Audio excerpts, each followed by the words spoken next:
Hi friends, welcome to Remachha YouTube channel. IPL 2024 వచ్చేసరికి మార్చి 22 అయితే ప్రారంభంగా ఉంది. తొలి మ్యాచ్లో వచ్చేసరికి defending champion Chennai super king versus royal Challengers Bengaluru మధ్య తొలి పోరు అయితే జరగనుంది. ఈ తొలి పోరులో వచ్చేసరికి రాయల్ ఛాలెంజర్స్ బెంగళూరు బలాలు ఏంటి, బలహీనతలు ఏంటి, అదేవిధంగా వాళ్ళ ప్లేయింగ్ 11 ఎలా ఉండబోతుంది తొలి మ్యాచ్కు అనేది పూర్తి డీటెయిల్ తెలుసుకునే ముందు మా ఛానల్ సబ్స్క్రైబ్ చేసుకోండి. పక్కన ఉన్న బెల్ ఐకాన్ కూడా క్లిక్ చేసి పెట్టుకోండి. ఫర్దర్గా మీ వీడియోలో అప్లోడ్ చేసినప్పుడు మీకు నోటిఫికేషన్ వస్తుంది. ఐపీఎల్ సీజన్ 17 వచ్చేసరికి మార్చి 22 అయితే ప్రారంభంగానుంది.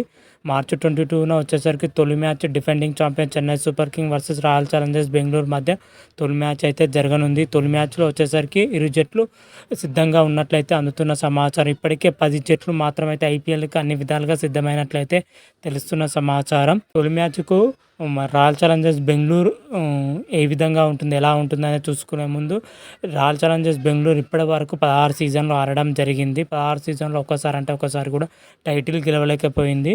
ప్రతిసారి ప్లే ఆఫ్ చేరడం, ప్లే ఆఫ్లో ఓడిపోవడం, వెనుదిరగడం రావడం జరుగుతుంది. లేదా లీగ్ దశల్లో వెనుదిరగడం జరుగుతుంది. ఇలానే జరుగుతూ వస్తుంది 16 సీజన్ల నుంచి మాత్రమైతే రాయల్ ఛాలెంజర్స్ బెంగళూరు విషయానికి వచ్చినట్లయితే.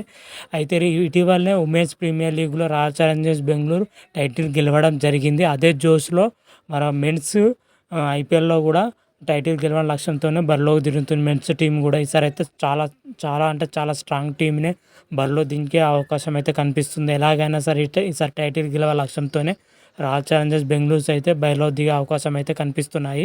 అయితే తొలి మ్యాచ్ వచ్చేసరికి చాలా strong టీంతోని royal Challengers Bengaluru తలపడనుంది.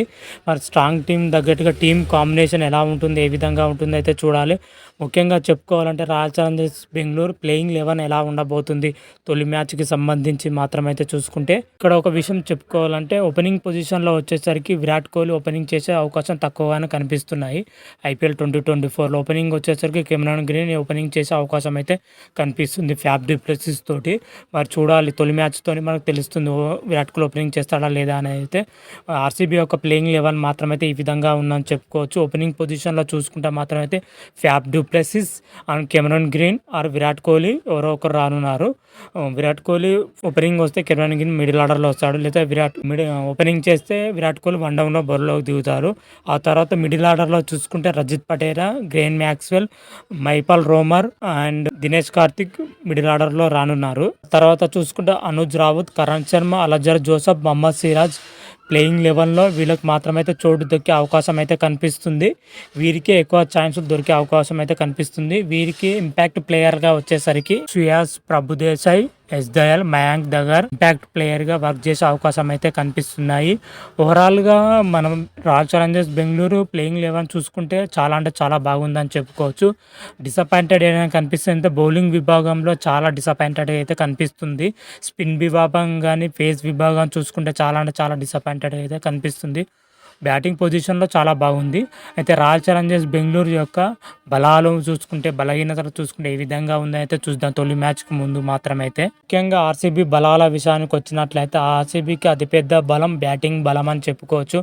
Batting పొజిషన్లో ఆర్సీబీ అయితే చాలా స్ట్రాంగ్ కనిపిస్తుంది. ఎందుకంటే Faf du Plessis, Virat Kohli, Rajat Patidar, Glenn Maxwell, Cameron Green present అద్భుతమైన ఫామ్లో కొనసాగుతున్నారు. వీళ్ళు మాత్రమైతే బ్యాటింగ్ పొజిషన్లో మాత్రమైతే రాయల్ ఛాలెంజర్స్ బెంగళూరు ఫుల్ స్ట్రాంగ్గా కనిపిస్తుందని చెప్పుకోవచ్చు. ఓపెనింగ్ పొజిషన్లో చూసుకున్నా కానీ, మిడిల్ ఆర్డర్లో చూసుకున్నా కానీ చాలా స్ట్రాంగ్గా కనిపిస్తుంది రాయల్ ఛాలెంజర్స్ బెంగళూరు మాత్రమైతే బ్యాటింగ్ పొజిషన్లో. అదేవిధంగా బౌలింగ్ పొజిషన్లో చూసుకుంటే ఒక మాదిరిగా అయితే కనిపిస్తుంది, అంతగా అయితే కనిపించట్లేదు. ఒక మహమ్మద్ సిరాజ్ పైన ఎక్కువగా ఆధారపడవలసి వస్తుంది. అయితే అదేవిధంగా ఆర్సీబీ బలహీనతల విషయానికి అయితే తెలుసుకుంటే, ముఖ్యంగా మాత్రమైతే బౌలింగ్ మాత్రమైతే చాలా బలహీనత అయితే కనిపిస్తుందని చెప్పుకోవచ్చు. ముఖ్యంగా అయితే ఎక్స్పీరియన్స్ ఫుల్ టైం స్పిన్ బౌలర్లు అయితే ఆర్సీబీకి అయితే లేరని చెప్పుకోవచ్చు. కరణ్ శర్మ మాత్రమే ఉండడం జరిగింది ఆర్సీబీకి ఫుల్ టైం స్పిన్నర్గా. తోడుగా వచ్చేసరికి యువ స్పిన్నర్లు మయాంక్ దగ్గర కానీ, సిమ్రాన్ సింగ్ కానీ ఉండడం జరిగింది. వీళ్ళు మాత్రం అయితే వీళ్ళకి స్పిన్ విభాగంలో అంత అనుభవం అయితే లేదు. కరణ్ శర్మ మాత్రమే కొంచెం ఎక్స్పీరియన్స్ ప్లేయర్ అనేది చెప్పుకోవచ్చు. అదేవిధంగా ఆల్రౌండర్‌లో స్పిన్ చూసుకుంటే గ్లెన్ మాక్స్‌వెల్ ఉండడం జరిగింది స్పిన్. కాకపోతే ఆర్‌సీబీ మాత్రమైతే అతన్ని బౌలింగ్‌లో అంతగా అయితే ఉపయోగించుకోవడం లేదు. గత సీజన్‌లో చూసుకుంటే మాత్రమైతే ఫుల్ కోట బౌలింగ్ అయితే ఇవ్వలేదని చెప్పుకోవచ్చు. మరి ఐపీఎల్ 2024లోనే మాక్స్‌వెల్ ఫుల్ కోట బౌలింగ్ ఇచ్చే అవకాశం అయితే చాలా అంటే చాలా తక్కువగా ఉంది. స్పిన్ పొజిషన్‌లో చూసుకుంటే ఆర్‌సీబీ అయితే చాలా అంటే చాలా దారుణంగా ఉందని చెప్పుకోవచ్చు. అదేవిధంగా పేస్ విభాగాన్ని చూసుకుంటే ఇంకా దారుణంగా ఉందని చెప్పుకోవచ్చు. పేస్ విభాగంలో మహమ్మద్ సిరాజ్ తప్ప ఇంకొక ప్లేయర్ అనుభవమైన ప్లేయర్ అయితే లేరు. అదేవిధంగా ఫామ్‌లో ఉన్న ప్లేయర్ మాత్రం ప్రెజెంట్ వరకు అయితే లేరు.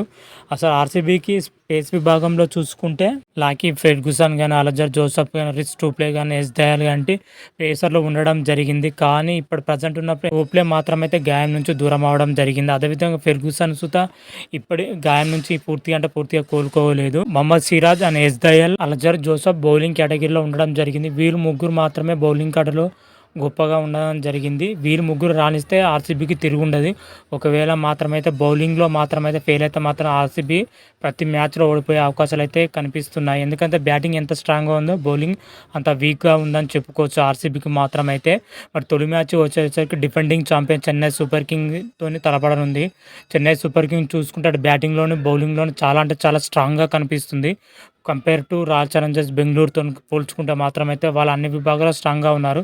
రాయల్ ఛాలెంజర్స్ బెంగుళూరు విషయానికి వచ్చినట్లయితే బ్యాటింగ్‌లో ఫుల్ స్ట్రాంగ్‌గా ఉంది. కాకపోతే బౌలింగ్‌లో మాత్రమైతే అంత స్ట్రాంగ్ అయితే కనిపిస్తలేదు. మరి తొలి మ్యాచ్‌లో Chennai super king royal Challengers Bengaluru ఎలా ఎదుర్కొంటుందో అయితే చూడాలి. తొలి మ్యాచ్ వచ్చేసరికి మార్చి 22న చెన్నై చెపాక్ వేదిక అయితే జరగనుంది. ఈ చెన్నై పిచ్ వచ్చేసరికి స్పిన్‌కి అనుకూలించే అవకాశాలు ఎక్కువ కనిపిస్తున్నాయి. రాయల్ ఛాలెంజర్స్ బెంగుళూరులో మాత్రమైతే స్పిన్ మాత్రమైతే లేరు. మరి చూద్దాం తొలి మ్యాచ్‌లో ఏ విధంగా ఎలా రాణిస్తాయో అయితే చూద్దాం. మరి రాయల్ ఛాలెంజర్స్ బెంగుళూరు మాత్రమైతే. అదేవిధంగా ఇప్పటివరకు ఐపీఎల్‌లో Chennai super king versus royal Challengers జరిగిన మ్యాచ్‌లేంది? ఎవరు పై చేయి సాధించారు? ఇప్పటివరకు జరిగిన మ్యాచ్‌లో అదేవిధంగా చెన్నై పిచ్ రిపోర్ట్ ఎలా ఉండబోతుంది? ఏ విధంగా ఉండబోతుంది? అనే ఫుల్ డీటెయిల్స్ అనేది నెక్స్ట్ వీడియో వస్తుంది. ఆ వీడియో కూడా చూసే ప్రయత్నం అయితే చేయండి. అంతవరకు మీకు ఈ వీడియో గాని నచ్చినట్లయితే లైక్ చేయండి, షేర్ చేయండి. మరిన్ని వీడియోల కోసం మా ఛానల్ సబ్స్క్రైబ్ చేసుకోండి. పక్కన ఉన్న బెల్ ఐకాన్ కూడా క్లిక్ చేసి పెట్టుకోండి. ఫర్దర్‌గా మీ వీడియోలు అప్లోడ్ చేసినప్పుడు మీకు నోటిఫికేషన్ వస్తుంది. హర హర మహాదేవ్ శంభో శంకర. Thank you.